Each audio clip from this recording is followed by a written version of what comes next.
जुन्या घराची दुरुस्ती करण्यासाठी 2 कामगार स्लॅब टाकण्याच्या कामात व्यस्त होते.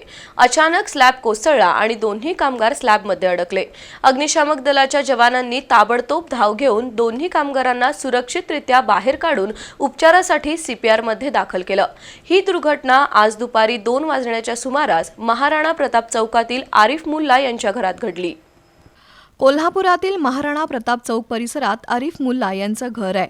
आज त्यांच्या जुन्या घराच्या दुरुस्तीचं काम सुरू होतं. 2 बांधकाम कामगार वरच्या मजल्यावर स्लॅब टाकत होते. अचानक स्लॅब कोसळला आणि जोराचा आवाज झाला. आजूबाजूच्या नागरिकांनी घटनास्थळी धाव घेऊन स्वप्नील खुराडे आणि वैभव कदम या 2 कामगारांना बाहेर काढण्याचा प्रयत्न केला, तर काही जणांनी अग्निशामक दलाला वर्दी दिली. अग्निशमन अधिकारी मनीष रणभिसे, स्थानक अधिकारी दस्तगीर मुल्ला, ओंकार खेडकर, योगेश जाधव, अमोल पाटील, माणिक कुंभार, अभिजित सरनाईक, संभाजी ढेपले, उदय शिंदे यांनी ताबडतोब घटनास्थळी धाव घेऊन स्लॅबमध्ये अडकलेल्या दोन्ही कामगारांना सुरक्षित बाहेर काढलं. त्यांना तातडीनं सीपीआरमध्ये दाखल करण्यात आलं.